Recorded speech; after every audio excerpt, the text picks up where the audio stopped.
The night sky above Acheron 9 was not black but silver, a frozen ocean of storm clouds reflecting the faint light of a distant sun. Beneath that cold sky, pilot Elias Ward guided his small rescue craft over the cracked glaciers and silent valleys. The scanners on his dashboard blinked with tired green lights, searching for any sign of life among the endless white plains. Most days he found nothing. The planet was a graveyard of lost ships and forgotten signals. But this time something faint appeared on his screen, a weak pulse, a distress beacon repeating again and again, breaking through the static like a heartbeat. Elias leaned forward, adjusting the frequency. It was not human. The code was different, the tone strange, but the meaning was clear. Someone was alive down there and begging for help. The coordinates were near the edge of the frost rift, an area so dangerous that even automated drones avoided it.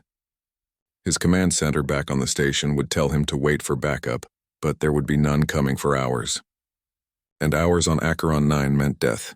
Without hesitating, he turned his ship toward the signal and descended through the storm. The wind slammed against the hull, shaking the craft like a leaf. Visibility dropped to nothing as snow and ice battered the windshield. Elias switched to manual controls, his hands steady even as the alarms began to wail. He had been through worse.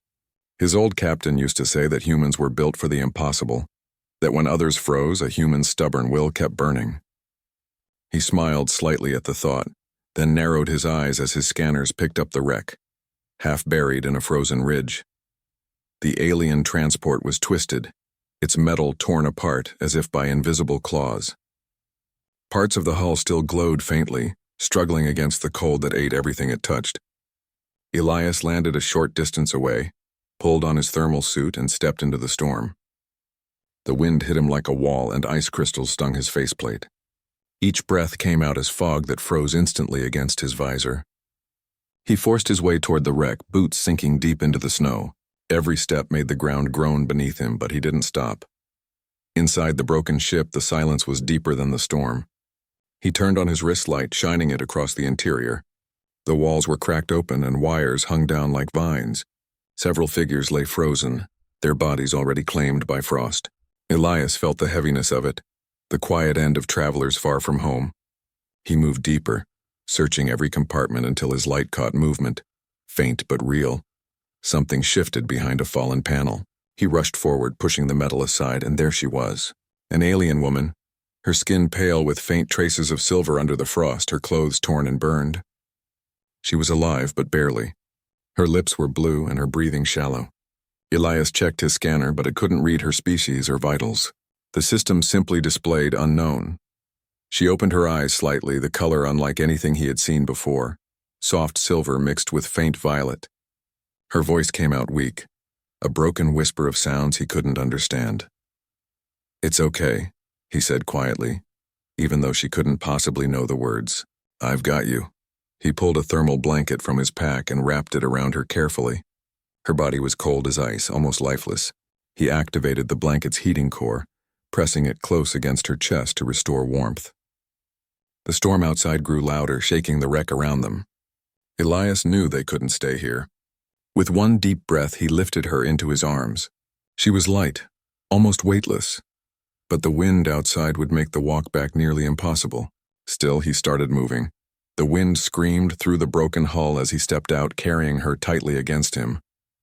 Snow hit him so hard it felt like glass, and his visibility dropped to zero. The path to his ship was only a few hundred meters, but each meter felt endless. The storm howled, and his boots slipped on the ice, but he refused to stop. She stirred faintly, a weak sound leaving her lips, something close to fear or confusion. He couldn't answer, only held her closer. "Hang on," he muttered through gritted teeth. "Just a little longer." At last, through the haze, the faint outline of his rescue ship appeared. The automatic door opened with a hiss, and he stumbled inside, falling to one knee but never letting her touch the cold floor. He sealed the hatch, shutting out the storm, and collapsed beside the heater. The warmth inside was a shock. His hands were shaking, but he didn't stop moving. He set her on a padded bench, tore off his frost-covered gloves, and checked her breathing again. It was faint, almost gone. He connected a thermal injector from his med kit and pressed it against her neck.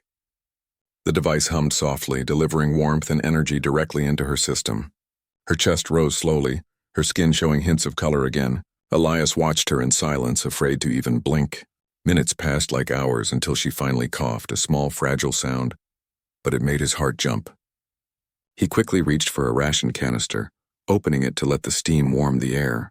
The tiny cabin filled with the scent of broth and metal. Her eyes opened again, clearer this time, and she stared at him.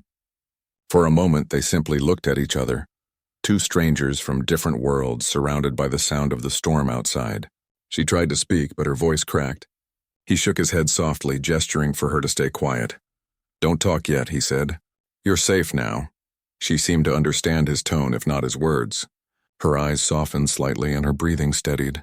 He handed her a cup of warm liquid, and though she hesitated, she took it with trembling hands. Her fingers brushed his glove, and she flinched as if surprised by the heat. Elias realized she wasn't used to human temperature. It must have felt like fire to her frozen body. But she didn't pull away.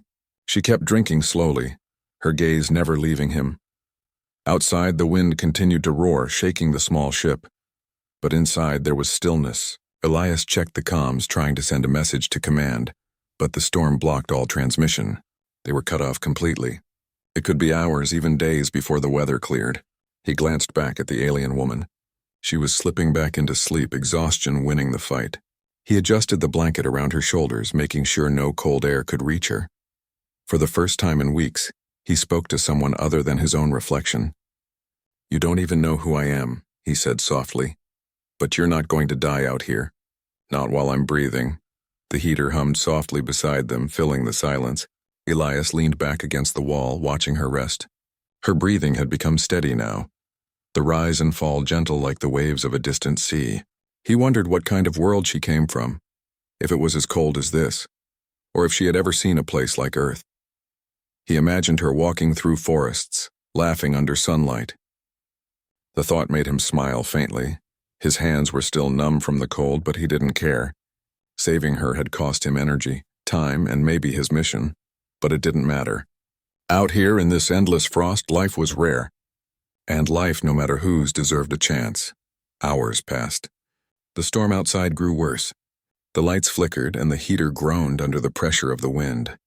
Elias stayed awake, repairing what he could, checking on her every few minutes. Once, when a sudden crack of thunder shook the ship, she stirred in panic, whispering something he couldn't understand. He moved closer, holding her shoulder gently, and spoke in a calm voice. "Easy. It's just noise. You're okay. I won't let anything happen to you." Her trembling stopped slowly, and she closed her eyes again. For the first time, he felt her hand clutch weakly at his sleeve. It was such a small movement, but it meant trust, a fragile bridge between two beings who had no words in common. He sat beside her quietly until the storm began to fade. When the first calm light touched the horizon hours later, Elias looked out the small window. The planet was still frozen, still deadly, but somehow less empty than before. He turned back toward her and whispered almost to himself, "Guess we both survived the night." She slept peacefully, her face no longer pale but touched by a faint warmth. For the first time since landing on Acheron 9, Elias didn't feel alone. He didn't know what she was, where she came from, or what would happen when she woke fully, but he knew one thing for certain. Saving her was the right thing to do. And in that simple act, something deep inside him had awakened. A quiet reminder that even in the coldest corners of the galaxy, the warmth of a human heart could still change everything. When Saren opened her eyes again, the light inside the cabin was softer. The storm had faded, and through the small window she could see the faint blue glow of Acheron 9's distant sun. The human who had saved her sat nearby, repairing a small drone. He looked tired but calm, his eyes focused as his hands moved with quiet care. The steady rhythm of the heater filled the silence between them. She tried to speak, but her voice cracked. The sound made him turn his head immediately. "Hey," he said gently, rising from his seat. "You're awake." His voice was rough, low, and full of warmth. She didn't understand all the words, but she could sense the kindness behind them. He handed her a container with water. The metal was cold against her hands, but the water tasted like life itself. She nodded weakly, trying to thank him in her own language, but the words came out broken. He smiled, shaking his head slightly as if to tell her she didn't need to explain. He pointed to himself. "Elias," he said slowly, tapping his chest. Then he pointed at her, tilting his head with a questioning look. She hesitated, then said softly, "Sirin." He repeated it carefully, making sure to pronounce it right. "Sirin." The sound of her name in his voice made her feel strangely safe. Few ever spoke it with such care. Elias moved around the cabin, adjusting the temperature. The heater hummed louder, spreading a warm breeze that made her shiver again, but this time from comfort. She wrapped the blanket tighter around herself and watched him work. He seemed so focused, yet there was something lonely about him, like a man used to silence. The patch on his arm read Terran Search and Rescue. She had heard stories of humans, the new species on the galactic stage, bold, reckless, sometimes feared. But the man in front of her didn't seem dangerous at all. He seemed kind. He brought her a bowl of warm broth and gestured for her to eat. She hesitated again, then took a sip. The flavor was simple but real, and she felt warmth spread through her entire body. Elias sat across from her, resting his arms on his knees. "You're lucky I found that signal," he said softly, knowing she might not understand, but talking anyway. "Another few hours out there and the cold would have taken you." Saren looked at him closely, catching a few words but not the meaning. Still, she could read his expression, the gentleness in his eyes, the relief that she was alive. She wanted to ask how long he had been there, if he was alone, if he had risked his life just for her, but she didn't know the words. So instead she simply said, "Thank you." The sound was uneven, her accent strange, but he understood. His small smile said more than any language could. As hours passed, Elias tried to repair his communication console. The blizzard had fried the antenna, and his distress calls weren't going through. He muttered under his breath, tapping wires together while Saren watched silently from her corner. Every few minutes he looked up, making sure she was still all right. Once, when she tried to stand and nearly fell, he caught her quickly. His hands were firm but gentle as he helped her back to the seat. She could feel the warmth of his touch even through the layers of her suit. "Easy," he said quietly. "You're still weak." His hand lingered for only a second before he pulled away, but that moment stayed with her. No one from her world would ever touch an outsider so freely. Her people believed contact shared energy, emotion, even memory, but the humans seemed to act on instinct, not belief. He helped simply because it was right. It confused her and moved her at the same time. Later that day, Elias managed to repair a small part of the communication system. Static filled the cabin, followed by a faint voice from orbit. He tried to answer, but the storm interference returned, cutting him off. He sighed, frustrated. Saren tilted her head, curious, and pointed at the speaker. "Home?" she asked. He looked up, surprised that she had spoken clearly. Then he nodded, trying. "Yours or mine? Not sure who'll get here first?" She smiled faintly at his words, even though she didn't catch all of them. She could feel what he meant. He wanted to send her home, yet something in her chest ached at the thought. Over the next days, the two of them worked together. Elias showed her how to heat the water system and ration supplies. Saren, though still weak, began helping him by scanning damaged panels and adjusting energy levels with her portable tool. They couldn't share full sentences, but they learned each other through gestures and patience. When he smiled, she felt it. When she frowned, he noticed immediately. One evening, when the wind outside roared again, the temperature dropped sharply. The heater began to flicker, warning lights flashing red. Elias opened the control panel and cursed softly. "Power cells dying." Perfect timing. Saren stood beside him watching. She recognized the problem instantly. It was similar to energy systems on her own ship. She pointed at the core and made a twisting motion.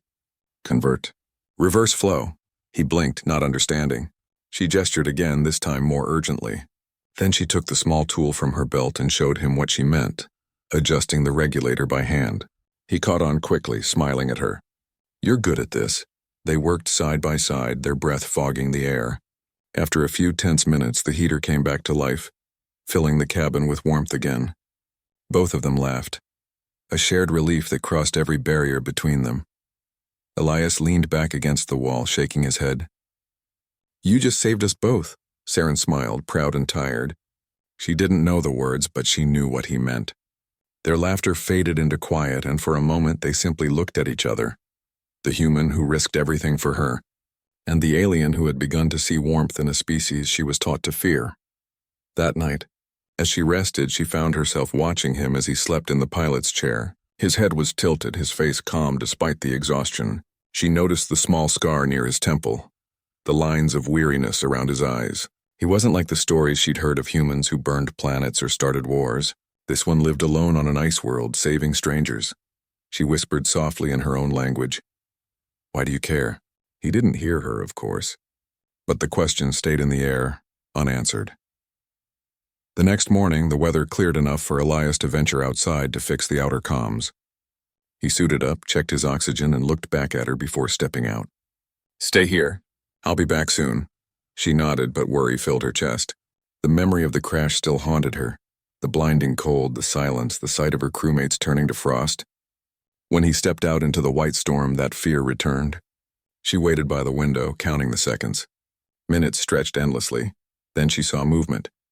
A shadow stumbled near the ridge, Elias.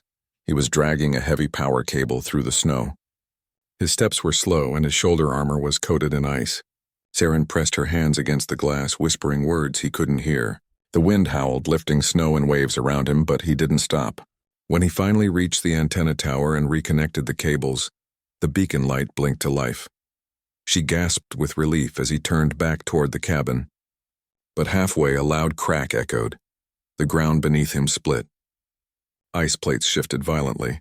Elias fell to his knees, one leg sinking into a hidden fissure. The wind caught him, dragging him toward the edge. Saren didn't think. She grabbed her thermal hood and ran for the airlock. He saw her burst into the storm and shouted something, but she couldn't hear. She pushed through the snow, using her smaller frame to stay low. Reaching him, she extended her hand. He tried to push her back. "Go inside," he shouted, voice muffled by the storm. She shook her head, shouting back something in her own tongue. He didn't understand the words, but he saw the determination in her eyes. Together, they fought against the pull of the fissure. She grabbed the cable, wrapped it around his arm, and braced her feet against the ice. With one last pull, he broke free, falling forward onto the snow beside her. They both lay there, panting. The storm swirled around them, a blinding white chaos, but they were alive. She looked at him, breathless, and for the first time since she'd met him, he laughed loudly. "Guess it's your turn to save me," he said between gasps. She didn't know what he said, but she smiled anyway. Together they stumbled back to the cabin, leaning on each other for strength. Inside they collapsed beside the heater, their bodies shaking from cold and exhaustion. Elias looked at her and whispered, "We make a good team." This time she understood one word: team. She repeated it quietly, tasting the sound. "Team," he nodded, smiling. "Yeah, team." Outside, the storm began to fade again, and above them the first stars of the night appeared. For Saren, those stars looked different now. Not distant or cold, but full of possibilities. She had been saved by a human, and now she had saved him too. In that shared survival, a bridge had formed, fragile but real. And though they still had no idea if help would ever come, both knew something had already changed between them. Days passed in quiet rhythm inside the small cabin. Outside, Acheron 9 never stopped howling. The snowstorms came and went like living things, covering the ship in layers of white that shimmered faintly under the distant sun. Inside, Elias and Saren had built a fragile peace, two lives connected by survival. They could not share a language, but they had learned to share everything else: food, warmth, patience, even laughter. Elias kept busy repairing broken systems. He was a man who never liked to sit still. When he worked, Saren often watched him, trying to understand the strange creature who had risked so much for her.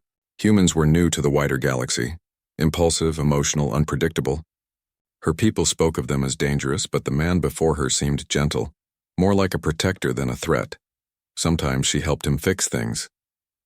Her knowledge of alien power systems was better than his, but his hands were steadier when it came to simple, practical repairs.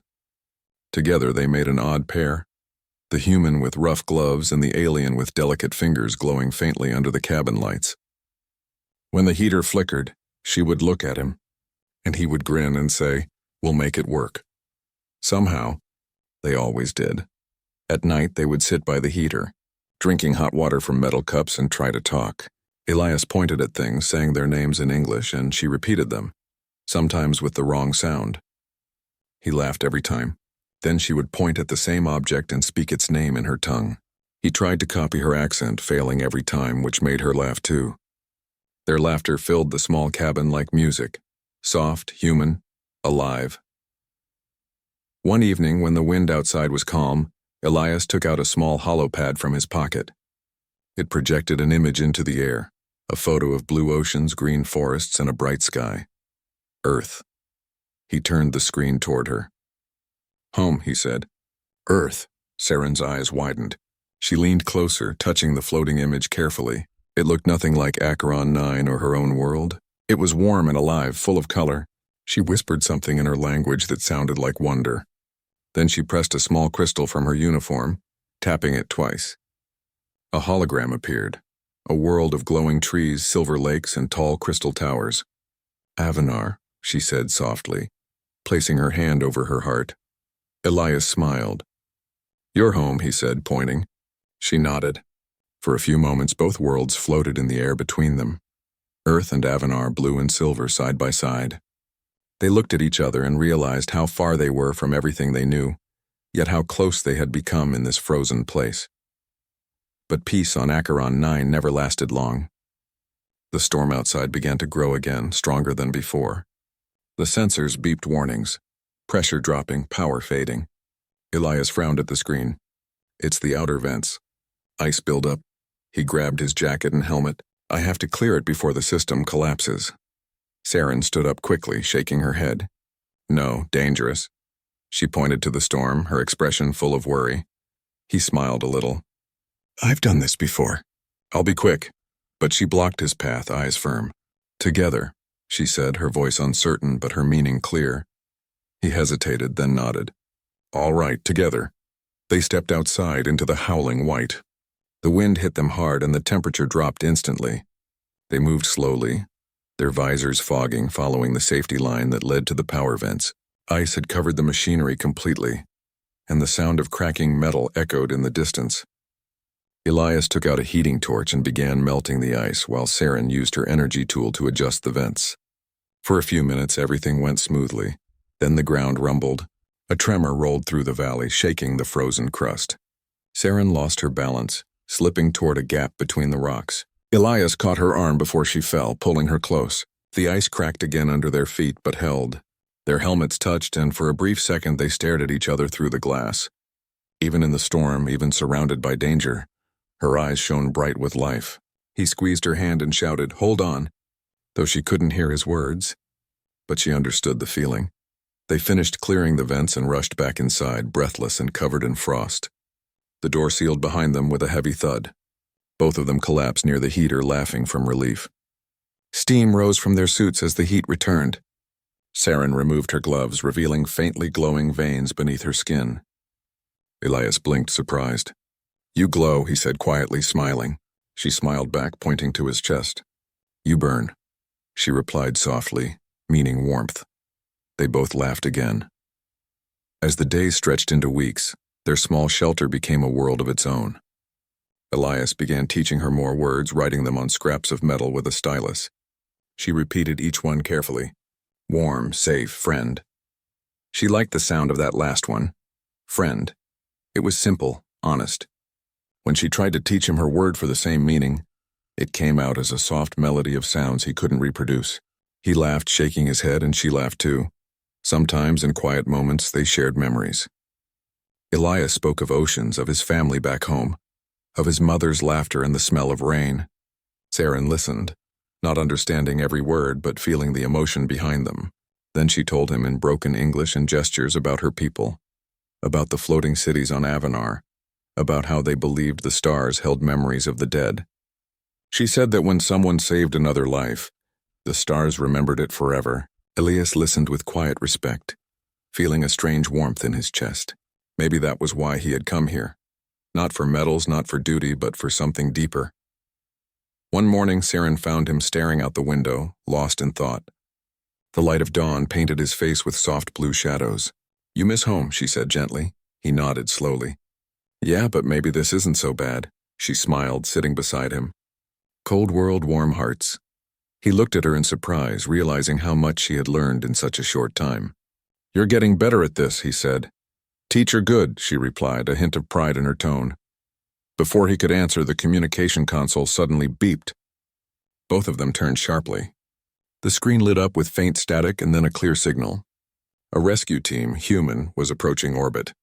Elias's eyes widened in shock. "They found us," he whispered. He sent a quick response, but before he could finish, another signal appeared. Stronger, different. Saren froze. It was a code from her own people. Both fleets were on their way to the same location. Elias felt a chill that wasn't from the cold. He looked at her. "They might not like finding us together," he said softly. She didn't need to understand the words to know what he meant. Her people and humans didn't trust each other. To them, this scene, a human and an Avenari sharing a shelter, might be seen as wrong or forbidden. Saren stood slowly, her hands trembling. "We hide?" she asked. Elias shook his head. "No, we tell truth. You're alive because we work together." She looked uncertain, fear flickering in her eyes. He stepped closer, placing a gloved hand gently over hers. "It's all right. We made it this far. We'll make it through this too." For a moment, neither spoke. The wind outside quieted, leaving only the soft hum of the heater and their heartbeats. She took a deep breath and nodded. "Together," she whispered again, the same word she'd said before the storm. He smiled. "Together." Hours later, the sky outside filled with faint lights and the glow of approaching ships breaking through the clouds. Elias and Saren stood by the window side by side. The beacon on the roof flashed steadily, guiding them in. Whatever came next, they knew the cold had already changed them both. She looked up at him, her silver eyes calm. "Elias," she said softly, her voice clearer than ever before. "You good human." He laughed quietly, feeling something in his chest tighten with emotion. "And you," he said, pointing at her. "Good alien." She smiled, the corners of her mouth trembling just a little, as if she might cry. "Friend," she said again. He nodded. "Always." Outside, the sky broke open with light as the rescue ships descended through the fading storm. Inside the small cabin, warmth glowed between them, not from the heater but from something deeper. Two lives that should have never crossed had found each other in the cold, and neither would ever be the same again. The first rays of dawn painted the frozen valley in soft light. For the first time in many days, the storm was gone. The snow lay still like glass, reflecting the faint blue of Acheron 9's sky. Elias stood near the cabin window, watching as two distant lights grew larger on the horizon. They weren't stars. They were ships, one human, one alien. Both were descending fast. His breath fogged the glass as he whispered, "They're here." Saren stood beside him, silent. Her eyes followed the glowing trails cutting through the clouds. One was sharp and metallic, human design, practical and gray. The other shimmered with pale silver light, Avenari craftsmanship, elegant and curved. Two different worlds were arriving at the same moment, drawn to the same signal. Elias turned to her. "Whatever happens, remember, we did this together." She looked up at him. "Together," she repeated softly, the words steady but her voice trembling. He smiled, but there was worry behind it. He knew what was coming. Neither side trusted the other. The galaxy had seen enough suspicion between their races already. To some, this rescue might not look like compassion. It might look like interference. Outside, the wind began to pick up again as both ships landed a short distance away. The snow swirled in clouds around the landing pads. Elias opened the cabin door, stepping out carefully. His breath turned to vapor in the cold air. He looked back at Saren, who stood in the doorway. For a moment she hesitated, then followed him. From the human ship, three figures emerged. Rescue officers in white armor with red insignia. Their leader, Commander Halden, recognized Elias immediately and raised his hand in greeting. "Ward, you're alive!" "We lost your signal 3 weeks ago." Elias smiled faintly, exhaustion in his eyes. "Barely made it. Found a survivor from the crash, too." He turned slightly, motioning toward Saren, who stepped forward slowly, her posture graceful but cautious. Halden froze for a moment, taking in the sight of her. "An Avenari?" he said quietly. Then his tone hardened. "You brought her into your shelter?" Before Elias could answer, a loud hum filled the air. The Avenari ship had opened its ramp and several of Saren's people descended. Their armor gleamed like liquid metal, and their commander moved with rigid authority. He was tall, with eyes like steel. He stopped several steps away from them, his voice sharp as he spoke in Avenari language. Saren stepped forward and replied quickly. The two spoke in fast, clipped tones Elias couldn't follow. He only caught fragments through the translator in his helmet. Words like violation, contamination, unapproved contact. Saren's tone rose slightly, her gestures more forceful. She was defending him. Halden looked uneasy. "Ward," he said quietly, "we might have a diplomatic mess here. The Avenari claim the human rescue interference is forbidden in their sectors." Elias didn't look away from Saren. "I wasn't rescuing an Avenari. I was saving a person." The wind blew snow between them, carrying silence for a few long seconds. Both sides faced each other, two small groups surrounded by endless ice. Then Saren's commander said something sharply. One of his soldiers stepped forward, holding out a translation device. The commander's voice came through it, cold and formal. "The Avenari thank you for the recovery of our citizen. The human pilot will now stand aside. Your contact with her is over." Saren turned, her silver eyes full of disbelief. "No," she said firmly. The commander's expression tightened.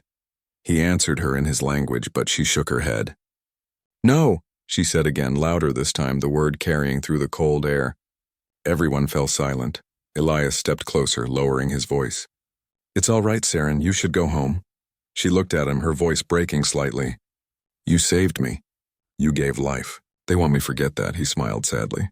"You don't have to forget, just go live." But she didn't move. Her eyes glistened and she said softly, "You changed me. My people think warmth is weakness. You showed its strength."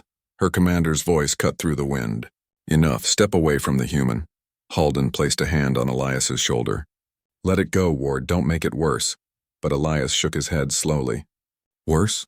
She nearly died out here and we made it because we trusted each other. If that's worse, maybe the galaxy's been wrong all along." The Avenari soldiers shifted uneasily, their weapons humming faintly. Tension filled the air like electricity. Saren's commander glared at Elias. "Humans play with chaos. You do not belong among us." Saren took a step forward, her voice calm but strong. "He belongs where compassion lives. That is more than I can say for you." The commander's eyes widened in anger, but he didn't respond.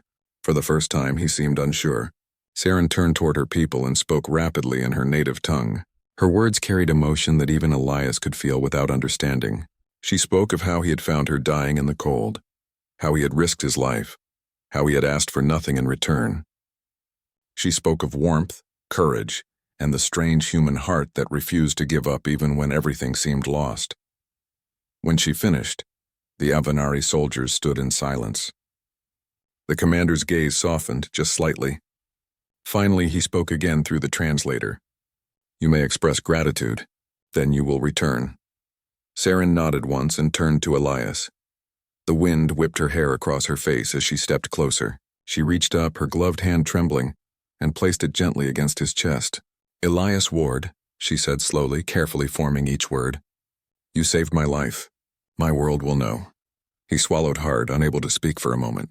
Finally he managed, "Just stay alive. That's all I want," she smiled faintly. "I will. Because of you."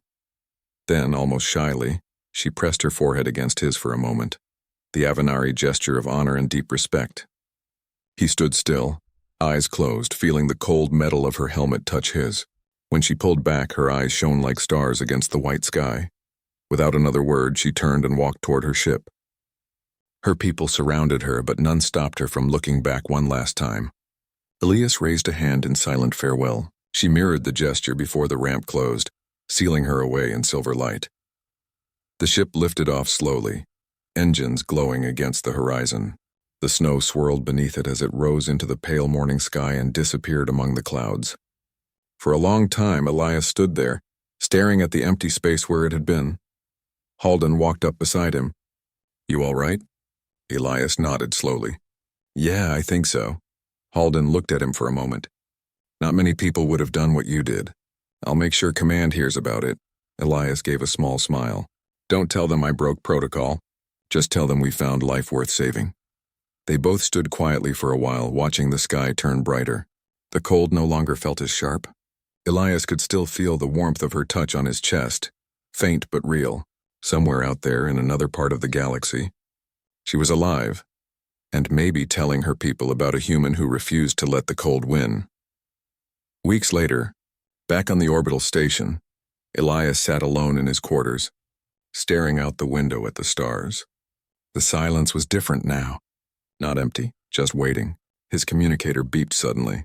A new transmission unmarked. He opened it. A hologram flickered to life, soft blue light forming a familiar face. Saren. Her eyes were calm, her voice gentle. Elias, she said slowly, her English clearer now. I am safe. My people listen. They want to learn from you, from humans. I told them you are not fire that burns, you are fire that warms. Elias smiled quietly as she continued. You changed my world. Now I change theirs. She paused, her expression softening. When stars remember what we did here, they will call it a beginning. The message ended, leaving the small cabin silent again. But Elias didn't feel alone. Outside, the endless dark of space stretched before him, filled with millions of stars, and somewhere among them, a silver world remembered him. He leaned back in his chair, closing his eyes, whispering to himself, Guess we weren't so different after all. Beyond the window, a comet streaked across the sky, leaving a trail of light like a signature on the darkness. A small smile touched his face as he watched it fade. The galaxy was still cold, still vast. But now Elias knew that even in the loneliest corners of space, a single act of warmth could reach across the stars and change everything.